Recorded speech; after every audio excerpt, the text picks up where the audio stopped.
کہ جب قاضی فیاض عیسیٰ chief justice بھی تھے تب بھی ان کی ججمنٹس جب ہم ہائی کورٹس میں پیش کرتے تھے تو ججز نہیں ان کو، چونکہ ان کو کوئی ان کی جورسپروڈنس کوئی ایسی تھی نہیں، ایکسٹرا آرڈینری تھی نہیں کہ وہ ججز اس کو ایکسیپٹ کرتے۔ ایک کیس تھا، میں نے جج صاحب کو میں نے کہا جناب 4 میں نے ججمنٹس تھیں، میں نے کہا یہ فریش ججمنٹس ہیں 2023 کی قاضی فیاض عیسیٰ صاحب کی وراثت کے کیسز میں۔ انہوں نے کہا جی وہ تو بادشاہی نظام ہے نا، اب ہم 70 سال کی جورسپروڈنس تو نہیں نا تبدیل کر سکتے جو ہمارا جو اوریجن ہے۔ یہاں تک حالات ہوتے تھے، اور یہی وجہ ہے کہ وہ گئے تو پھر جس طریقے سے گئے سب نے دیکھا 6 ججز موجود نہیں تھے۔ آج وہ ججز بھی موجود تھے، پاکستان تحریک انصاف بھی موجود تھی۔ پاکستان تحریک انصاف کے وزیر اعلیٰ نے آج شرکت کی، اور جب ان سے سوال پوچھا گیا کہ آپ نے منصور علی شاہ صاحب کو چیف جسٹس بننا تھا،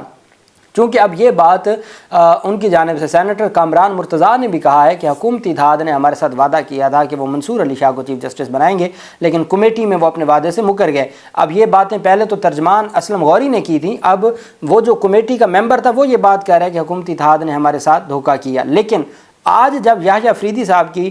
یہ میں آپ کو بتا رہا ہوں کہ یہ عمران خان نے ایک دیا ہے، ایک ان کی ایک انہوں نے ایک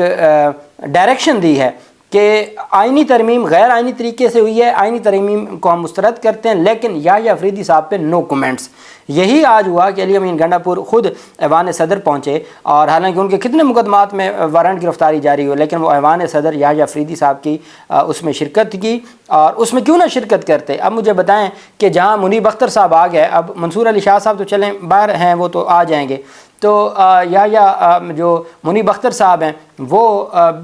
تشریف لائے، عائشہ ملک صاحبہ تشریف لے آئیں، عطر من اللہ صاحب تشریف لے آئے، تو پھر بات تو ختم ہو گئی۔ یہ سوال جب علی امین گنڈا پور سے پوچھا گیا تو علی امین گنڈا پور نے کہا کہ جب منصور علی شاہ صاحب نے یحییٰ افریدی صاحب کو چیف جسٹس تسلیم کر لیا تو ہمیں کیا ہے، ہم کیسے نہیں کر سکتے۔ اور انہوں نے کہا کہ یحییٰ افریدی صاحب تو ویسے بھی ہمارے صوبے کے ہیں، تو ہمارے لیے تو وہ زیادہ قابل عزت ہیں کہ وہ ہمارے صوبے سے ہیں، اور یہی ڈائریکشن رکھنی چاہیے۔ آئینی ترمیم کا معاملہ آئے گا، ان کو چیلنج کرنے کا معاملہ آئے گا، آئینی ترمیم کے حوالے سے جو بڑے فیصلے آئیں گے وہ اپنی جگہ پہ، لیکن جہاں پہ کسی ذات کا معاملہ ہوگا تو ہر کسی سے بگاڑ کے رکھنا تھوڑی بہتر ہوتا ہے۔ اتنی مشکل اتنے معاملات، ہاں اگر کوئی بطور چیف جسٹس آئین کے خلاف جائے، آئین کی بالادستی، عدلیہ کی آزادی، سپریشن آف پاور کی جو تھیری ہے اس پر وہ کمپرومائز کرے، تو پھر ایسے میں پھر بطور پاکستانی ہماری ذمہ داری بنتی ہے کہ ہم وہی آئینہ دکھائیں جو ہم پچھلے چیف کو دکھاتے رہے کہ آئین اور قانون کے مطابق چیزوں کو چلانا چاہیے۔ آج تینوں جو ہمارے سروسز چیف ہیں وہ بھی موجود تھے، صدر آصف زرداری نے ان سے حلف لیا، اور اس کے بعد دوسری جانب ہم نے دیکھا کہ شہباز شریف بھی تھے، مریم نواز تھیں، وزیر اعلیٰ سندھ تھے، وزیر اعلیٰ بلوچستان بھی تھے، اور مختلف اداروں کے سربراہ بھی تھے، پاکستان تحریک انصاف کے علی امین گنڈا پور بھی تھے، تو اور ججز بھی تھے، تمام ججز موجود تھے، اور ججز نے چونکہ منصور علی شاہ صاحب عمرہ پہ تشریف لے گئے ہیں تو ان کے علاوہ باقی سارے ججز موجود تھے۔ اب اس حلف برداری تقریب کے بعد جو جسٹس یحییٰ افریدی صاحب تشریف لے گئے سپریم کورٹ آف پاکستان میں، ان کو گارڈ آف آنر دیا گیا، انہوں نے چیف جسٹس آف پاکستان کا چیمبر سنبھالا۔ چیف جسٹس آف پاکستان کے چیمبر سنبھالتے ہی پہلا جو فیصلہ کیا ہے یہ وہ فیصلہ ہے جو وکلا مطالبہ کر رہے تھے، جو پاکستان تحریک انصاف مطالبہ کر رہی تھی، جو عوام پاکستان مطالبہ کر رہی تھی، جو منصور علی شاہ صاحب کا مطالبہ تھا کہ ہمیں سب سے پہلے فل کورٹ بلانا ہوگا، ہمیں فل کورٹ میں اپنے معاملات کو طے کرنا ہوگا، ہمیں اختلافات کو ختم کرنا ہوگا، ہمیں جو آئینی ترمیم کا معاملہ اس کو ڈسکس کرنا ہوگا، ہمیں باقی چیزوں کو ڈسکس کرنا ہوگا۔ تو یہ چیزیں یحییٰ افریدی صاحب نے 28 اکتوبر جو پہلا ان کا ورکنگ ڈے ہے، آج ہے جو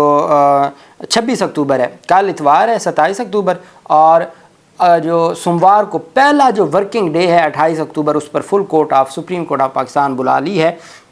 مجھے یہ لگتا ہے کہ وہ کہیں نہ کہیں منصور علی شاہ صاحب کے ساتھ وہ ایک پیج پہ ہیں، اور منصور علی شاہ صاحب مجھے لگتا ہے کہ وہ 28 کو تشریف لے آئیں گے، تبھی نہیں تو یہ 2 دن آگے بھی ہو سکتا تھا، یا یہ بھی ہو سکتا ہے کہ یہ اب سیریز شروع ہو جائے کہ کچھ چیزیں ڈسکس کر لی جائیں، کچھ چیزیں پھر فل کورٹ منصور علی شاہ صاحب کے آنے پہ، چونکہ ان کا مطالبہ تھا اور ان کے کچھ پوائنٹس تھے، اور وہ سب سے اہم پوائنٹ تھا پریکٹس اینڈ پروسیجر آرڈیننس کا۔ حکومت چاہتی ہے کہ پریکٹس اینڈ پروسیجر آرڈیننس کے حوالے سے ایک نئی ترمیم لے آئے،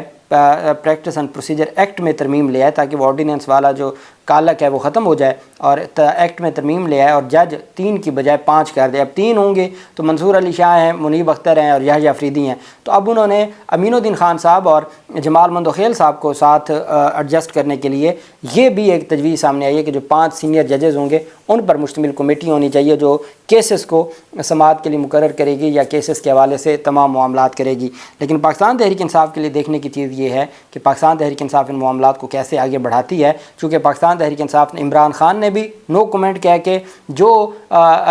مقصد تھا حکومتی اتحاد کا کہ جی نئے چیف جسٹس کے ساتھ بھی یہ بگاڑ لیں گے اور پھر یہ سارا سلسلہ چلتا رہے گا، ان کو اختلاف ہے اصولوں کے ساتھ،